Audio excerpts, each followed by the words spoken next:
em seus lares o programa Quarta Dimensão na rede tvm.com.br,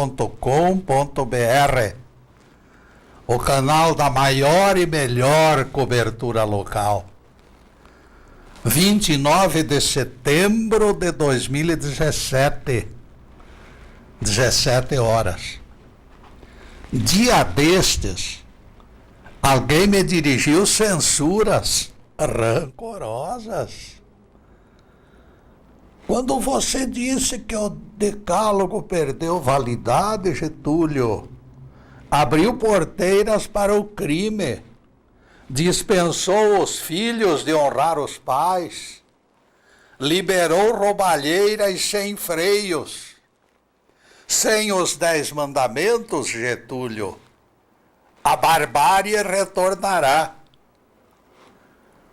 Minha resposta foi a seguinte: antes que o decálogo perdesse validade, o rei Davi o contrariou, assassinando Golias.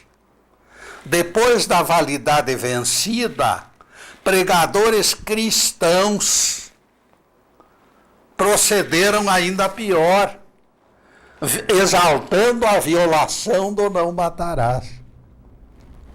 Fizeram festa pela morte de Golias. O péssimo exemplo do assassinato, exaltado por líderes cristãos, tem sido incentivo para a violência dos nossos tempos.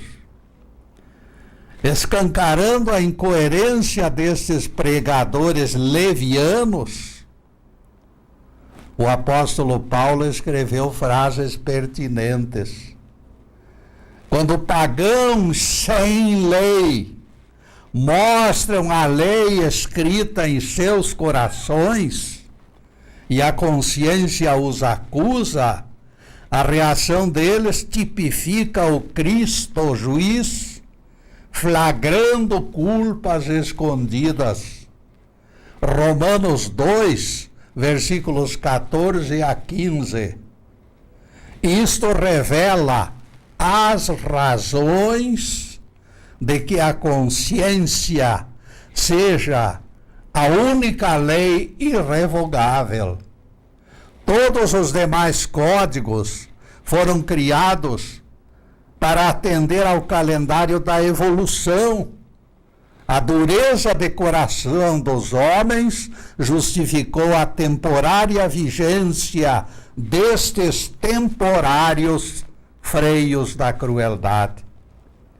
Cuidando da imagem e do som, contamos a presença bem-vinda do nosso amigo João Luiz Leal e outros brilhantes colegas da equipe TVM, Fernando na câmera e o Luiz Fernando na exibição. Com eles na técnica, temos certeza de que tudo correrá bem. O tema de hoje será 1000 anos reinando com o Cristo. Existem devotos disparando petições dia e noite, aborrecendo a divindade a propósito de problemas menores, humanamente solucionáveis. Tais apelos nem devem ser chamados de orações, mas parecem listas de compras em supermercados que abastecem nossos depósitos.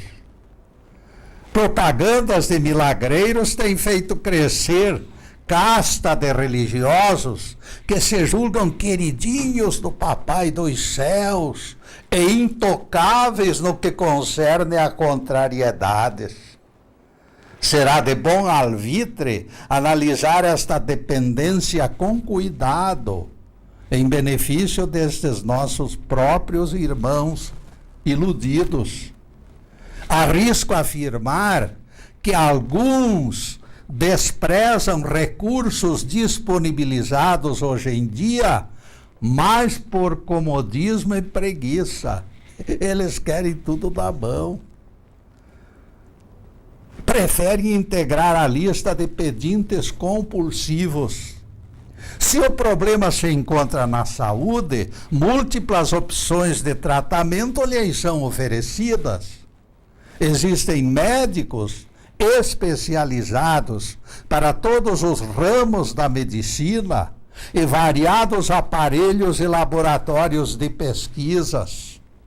Procurar estes profissionais se tornou exigência da vida moderna.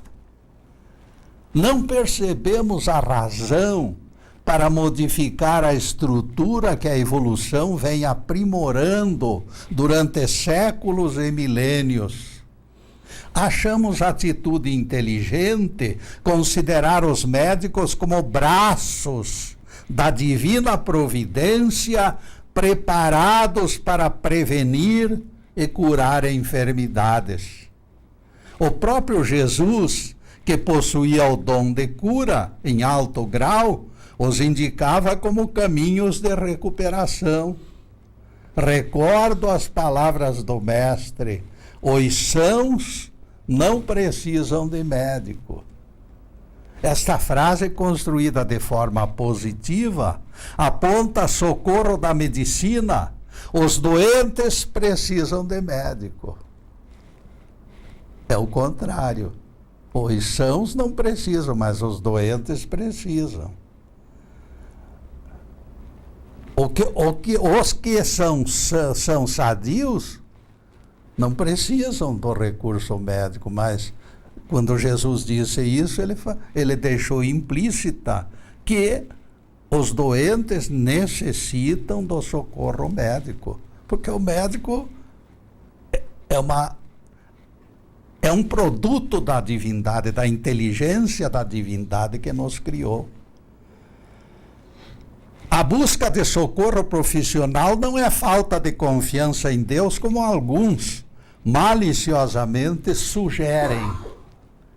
Será lícito e até benéfico suplicar que Deus oriente os profissionais da saúde durante os procedimentos. Precisamos confiar na ciência que realiza pesquisas para vencer enfermidades. Ninguém estará menosprezando carismas quando prestigia esforço humano em busca da saúde. Ninguém olvide que o Pai Celestial se serve dos braços e das mentes humanas para concretizar benesses em favor da humanidade. O Criador se alegra com parcerias voluntárias. Ninguém obterá resultados tentando modificar tais diretrizes. Vede, exclamou Tiago, vede como o lavrador fica à espera do precioso fruto da terra, aguardando as chuvas. Da mesma forma, tende paciência também vós. Tiago 5, versículo 7. Deus concretiza tudo na sequência previsível da natureza. Não antecipa nem atrasa. Interagir com Ele exige, antes de tudo, disciplina. As leis divinas abrem e fecham etapas. O sol pela manhã, a lua marcando a noite, tudo em trilhos previamente alicerçados. Embora seja provedor eterno, o Cristo se intitula beneficiário do prato de comida entregue ao carente. Vejam que coisa maravilhosa! Jesus dirá lá no juízo final: tive fome e me desses de comer. Dirá ele no dia do juízo, se declarando beneficiário do farnel distribuído aos pobres. Estaria Jesus blefando quando se disse usuário do alimento? Não, por favor, não pensem assim.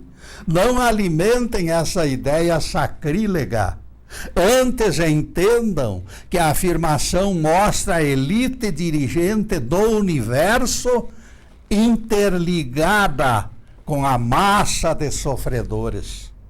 O Cristo juiz pela força da compaixão, se declara participante da fome do irmãozinho sem recursos. O Altíssimo age em nosso interior, porque é parte essencial de todos nós. Muita coisa a mais do que sonha a nossa vã filosofia seria explicada se compreendêssemos a realidade desta onipresença de Deus e do seu Cristo em nossos corações. Em variadas partes da Bíblia se espalham vestígios desta interação. Jesus disse estar unido a Deus. Eu e o Pai somos um.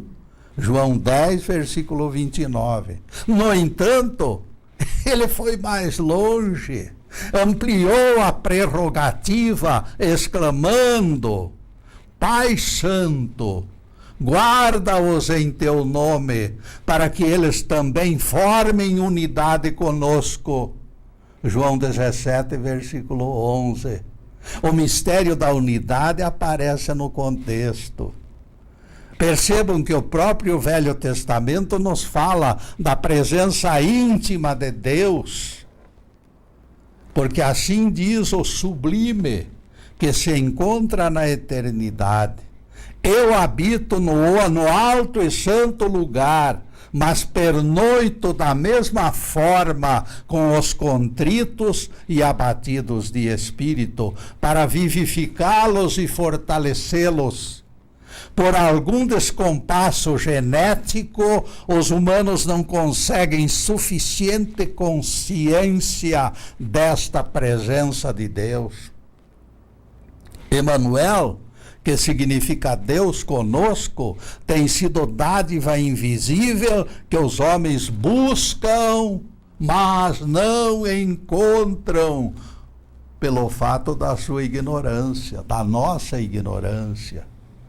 Jesus se tornou Espírito perfeito e foi enviado por Deus para se tornar o Cristo do planeta Terra, depois da sua ressurreição. No caminho de Emaús, ele disse: porventura não convinha que o Cristo padecesse para entrar na sua glória?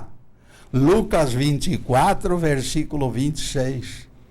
Até a crucificação, Jesus foi Espírito perfeito, aspirante ao trono. O Calvário representou o derradeiro teste. No caminho de Emaús, suas próprias afirmações confirmaram o pódio. E ele prometeu para todos nós, indistintamente: estarei convosco todos os dias até a consumação dos séculos. Mateus 28, versículo 20. E neste ponto, caríssimos, nós faremos uma interrupção pequenina em nosso trabalho para os comerciais do canal, mas é uns ais. Daqui a pouco estaremos de volta. Obrigado.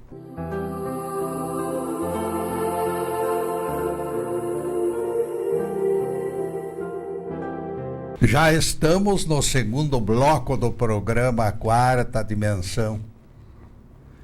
Por gentileza do João Luiz, o nosso site já está na telinha. E nós convidamos vocês para visitá-lo. Obrigado, João. E não deixem de visualizar dentre 128 palestras no YouTube, aquelas que mais falam ao coração de vocês. Assistam e divulguem, por favor. Todas foram elaboradas com o mesmo empenho de espalhar a mensagem do Cristo sem algemas. Nós dependemos do apoio de vocês, pois contamos em termos de estrutura tão somente com a ajuda dos abnegados funcionários da TVM. Apesar de aposentado, nosso amigo Zube se propôs a continuar encaminhando nossas palestras para o YouTube. Obrigado, Zube. E voltaremos ao tema: 1000 anos reinando com o Cristo.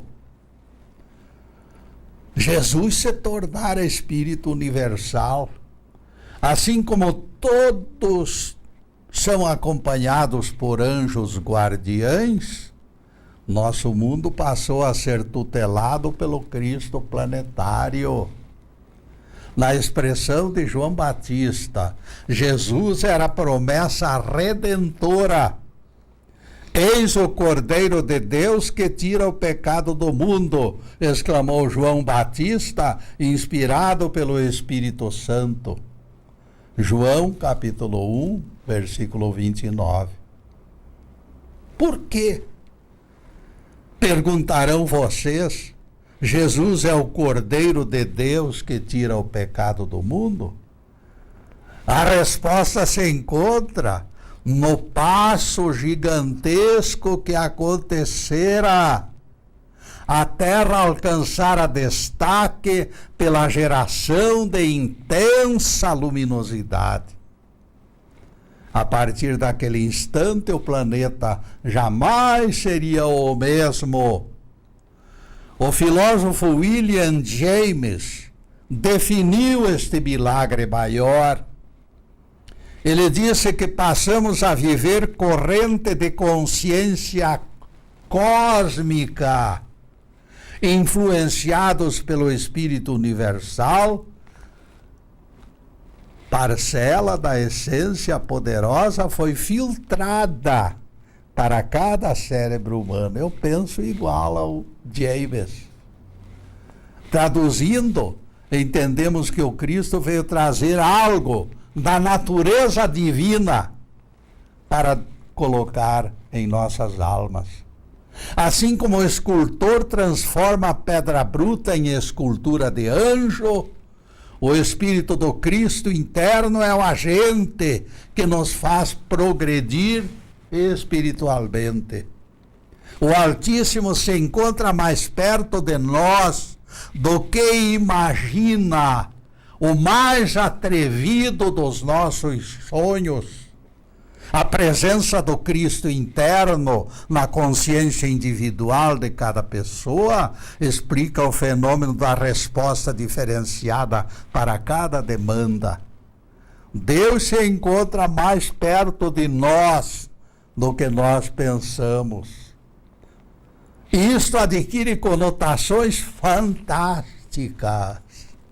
Por mais imperfeitos que a nossa consciência nos revele, continuamos herdeiros da salvação, embora distante em termos de futuro, porque nunca acreditamos em varinha de condão.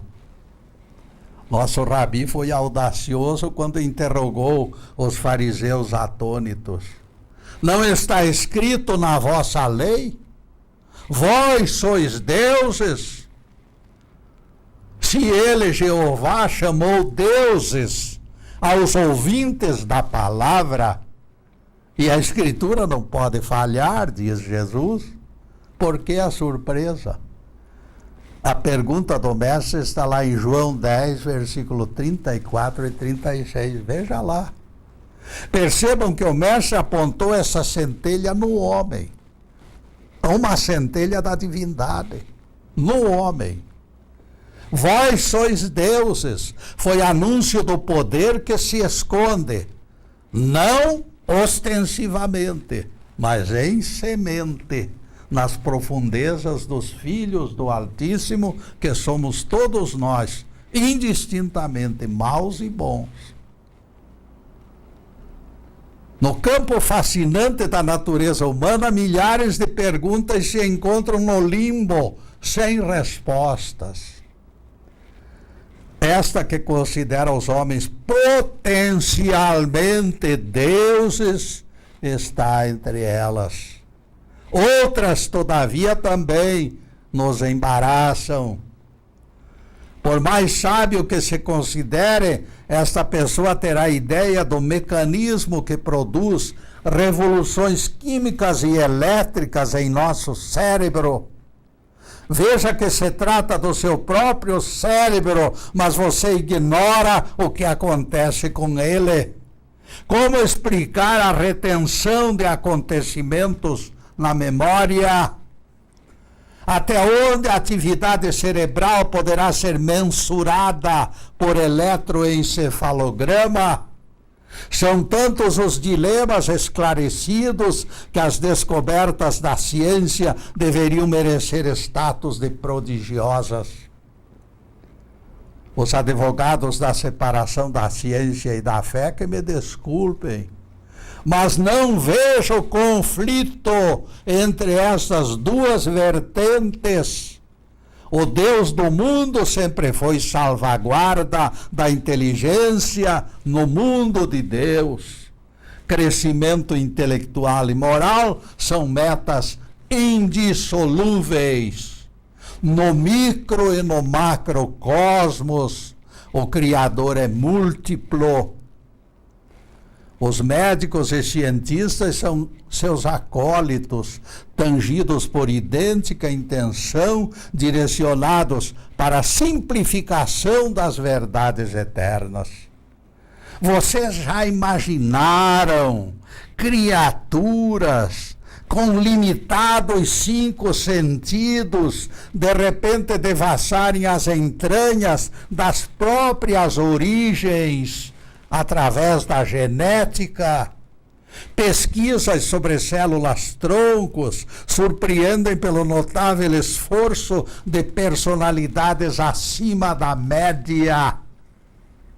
Vivemos tempo de revelações espetaculares, sequência de prêmios Nobel de ciência revelam inteligências portadoras do fogo sagrado.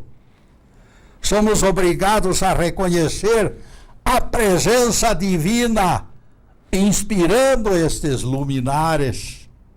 Sim, Getúlio, interveio Crispim dos Anjos, mas não exagere. Devagar com andor, Getúlio. Você é obrigado a concordar que tem sido lenta a nossa evolução. Afinal, o planeta tornou-se habitado há milhões de anos. Pelo tempo de janela, deveríamos estar bem mais evoluídos. O filósofo Henri Berger esclarece a morosidade reclamada pelo Crispim. A mente tem conhecimento de tudo, diz Berger, mas o cérebro embaralha a percepção, justificando que a pressa prejudicaria eficiência biológica. Contidas no freio do cérebro, ou pelo freio do cérebro, a lentidão das revelações tem a ver com a preservação da qualidade. É o desejo de Deus, a qualidade. Ele deseja que tudo se faça dentro dos parâmetros mais perfeitos. O Criador não tem pressa, Crispim. Ele não usa calendário. E todas as suas obras terminarão perfeitas de imediato ou no futuro, conforme sua vontade. A doutrina do Espírito Universal, que permeia tudo, oferece versão coerente com as Escrituras. As religiões aceitam por unanimidade que Deus se encontra em toda parte. Isto todos dizem. Diz o livro Gênesis, no princípio da Bíblia, que o Espírito de Deus pairava sobre as águas. Permeia tudo. Deus está em toda parte. Agora, depois que Jesus se transformou no Cristo do planeta Terra, nós sabemos que não existe o menor espaço desprovido da sua presença. Nosso mundo por inteiro respira fôlego que a divindade nos concedeu e que garante a continuidade da vida. E aqui, caríssimos, nós vamos fazer mais uma pequenina interrupção em nosso programa para os comerciais do canal. Mas é um zais. Daqui a pouco estaremos de volta. Obrigado.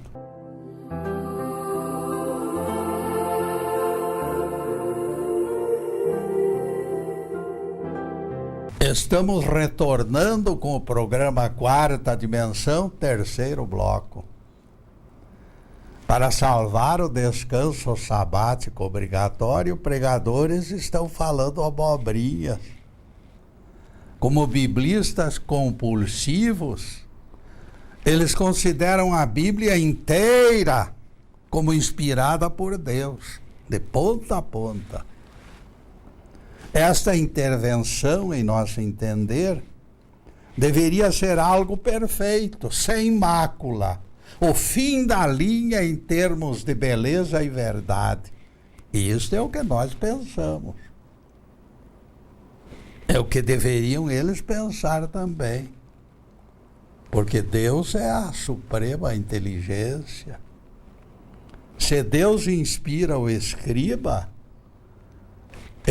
ele não será mais que um simples escrevente, ignorante quanto ao texto escrito. Deus está inspirando, ele pode escrever de olho fechado. Não será mais do que um escrevente ignorante, portanto. Se fosse permitido melhorar um simples estilo que fosse, e a coisa despertaria suspeita. É sabido que Deus escreve sempre certo, mesmo por linhas tortuosas. Pois saibam, senhoras e senhores, que esses mesmos biblistas compulsivos negaram estes dias a perfeição da inspiração divina. O método foi considerado menos digno para a publicação dos 10 mandamentos.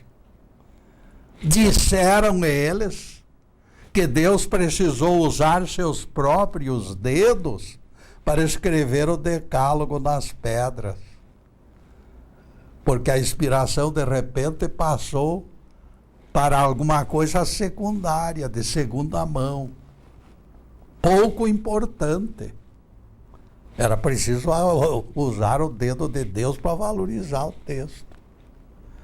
Tanto esforço para algo fora de validade, quando a legítima pergunta que nós fizemos e continuamos fazendo é a mesma. Nós não queremos saber mais nada, queremos saber apenas uma coisa. Por que Jesus ordenou que o paralítico carregasse a cama no sábado, sem nenhuma necessidade aparente? Essa é a nossa indagação. E depois desse pinguinho de doutrina, a continuação do tema de hoje. 1000 anos reinando com o Cristo. Ganhamos status diferenciado quando Jesus se tornou nosso Cristo planetário. Sua misericórdia garantiu continuidade de nossa presença neste festival de milagres. Eu sou o caminho, a verdade e a vida, foram suas palavras. O resto é resto. Seja através de Jeová no Velho Testamento, seja pela influência do Cristo, o fato é que as oportunidades de ascensão têm sido renovadas. A vertical da cruz elevou às alturas a horizontalidade da serpente rastejante. A serpente é a horizontalidade. A cruz eleva esta horizontalidade às alturas. E lembramos palavras de Jesus.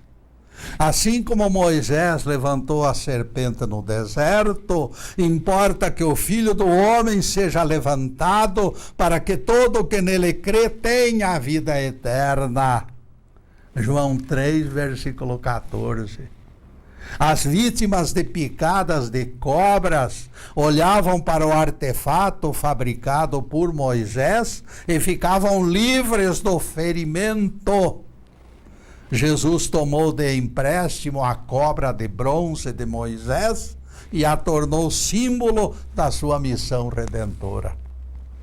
Aquele mundo gasto e envelhecido, trôpego e corrupto, sentiu vontade, mas não teve forças para eliminar a mensagem da cruz.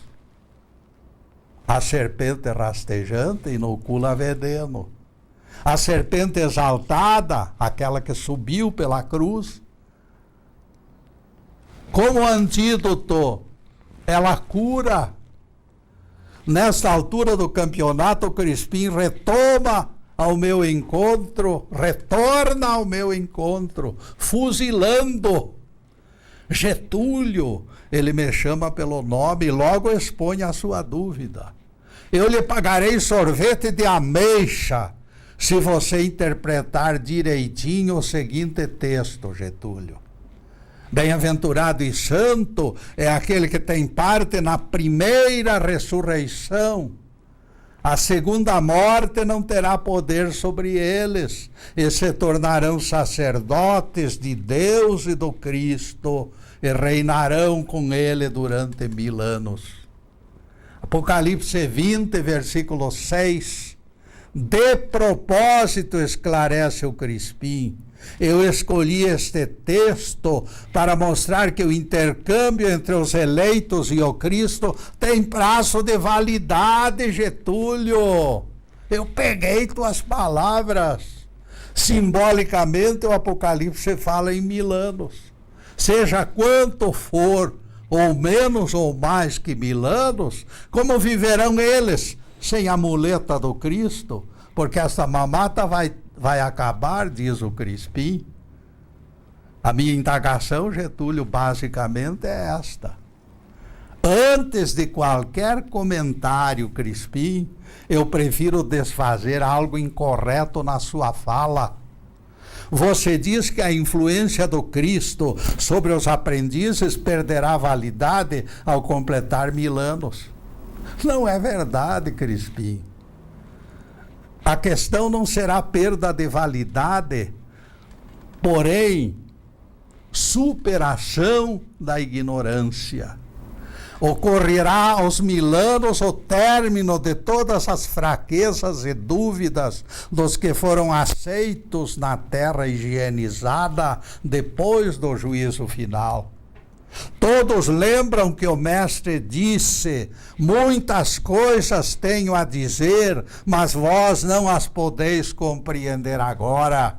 No término do milênio, todas estas coisas terão sido esclarecidas. Nenhum til ou fração das leis divinas ou dos ensinamentos do Cristo terão perdido validade. A consciência dos seguidores é que terá sido impregnada pela força da verdade. Somente o único versículo dos evangelhos será ligeiramente alterado pelo próprio Jesus.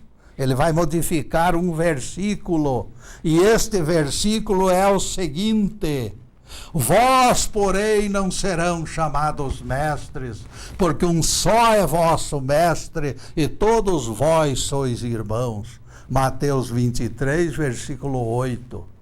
Dadas as novas e gloriosas circunstâncias da transformação operada pela evolução e pelas muitas reencarnações, os ignorantes de outrora poderão doravante ser chamados mestres, porque já estarão à altura de ser chamados mestres.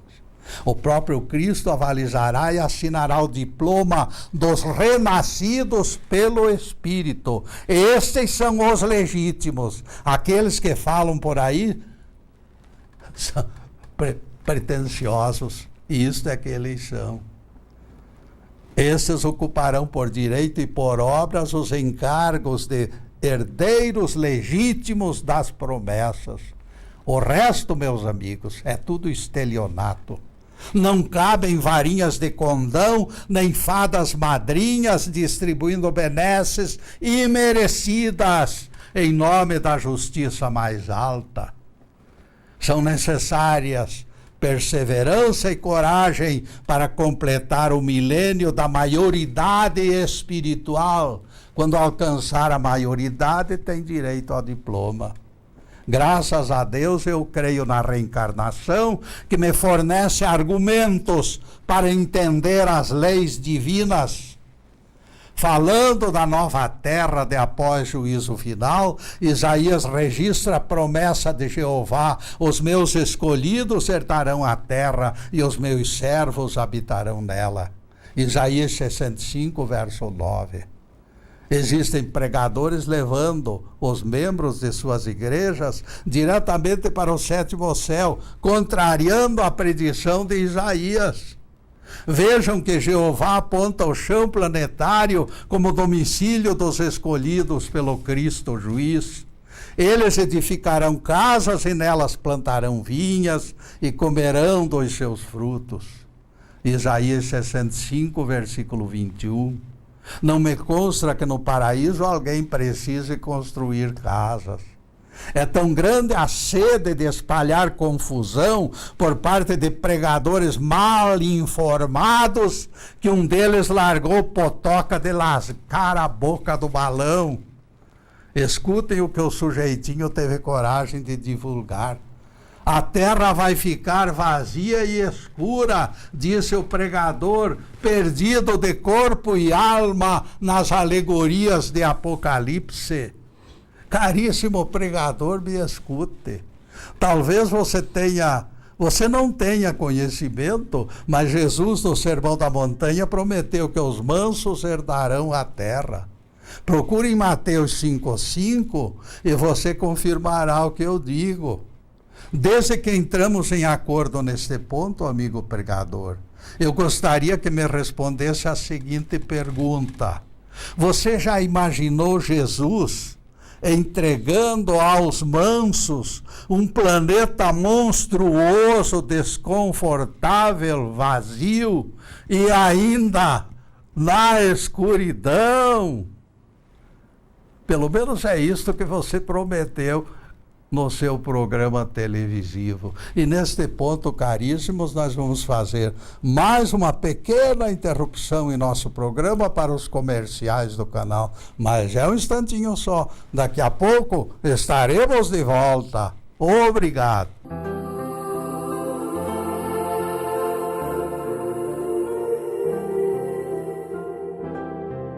E já estamos no último bloco do programa Quarta Dimensão.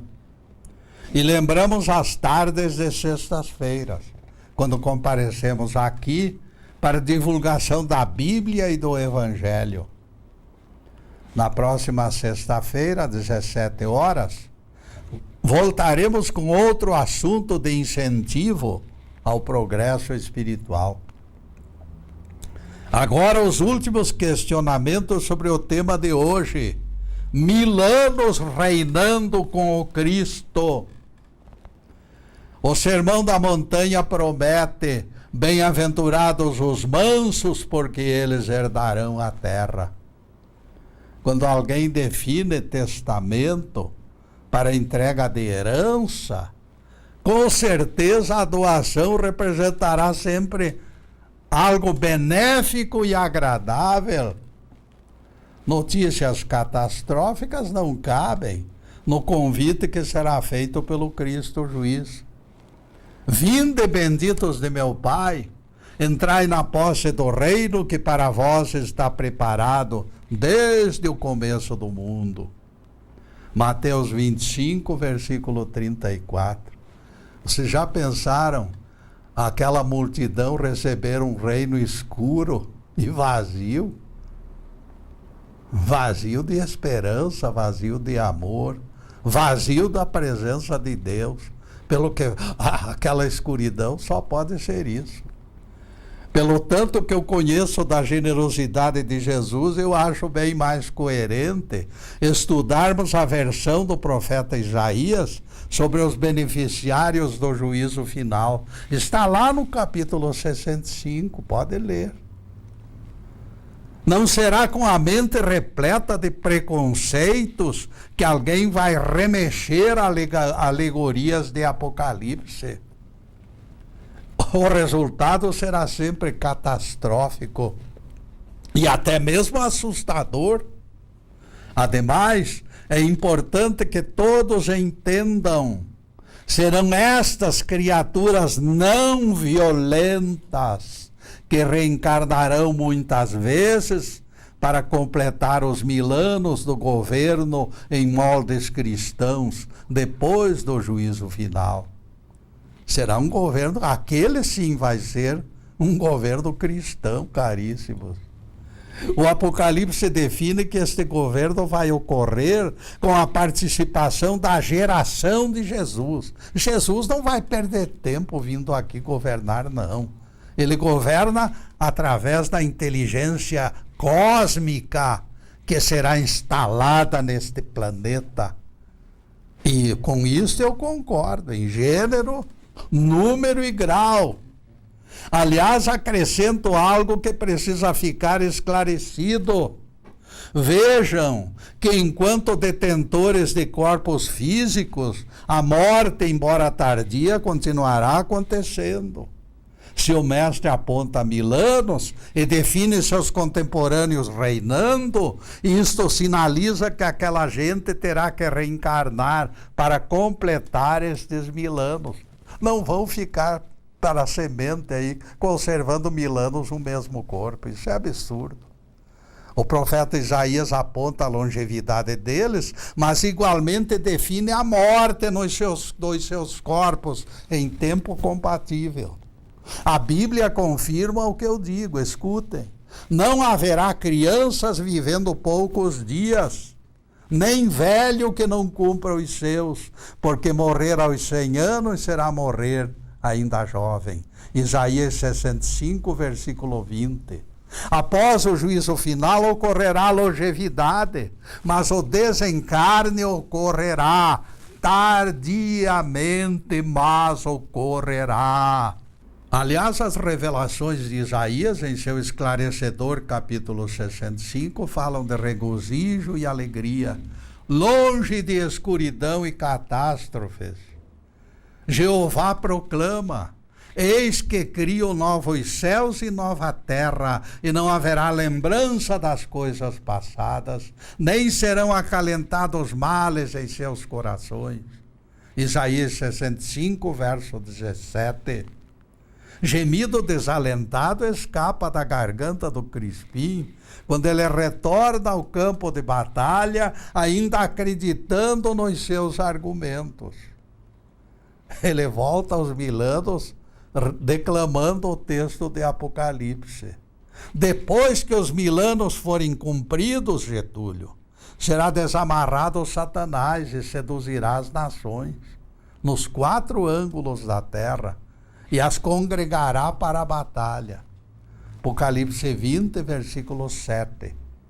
Tantas vezes nós já repetimos que juízos finais acontecem no término dos ciclos, que nós até ficamos incomodados de voltar a tratar do mesmo assunto, mas somos obrigados. O Crispim sempre nos tira do sério, meus caros. Não esqueça, caríssimo Crispim, que já se haviam passado simbólicos 1000 anos. Pode ser mais um pouco, menos um pouco, mas em torno de 1000 anos. É um grande espaço de tempo. É um grande espaço de tempo dentro daquele evento que irá transcorrer na história do nosso planeta.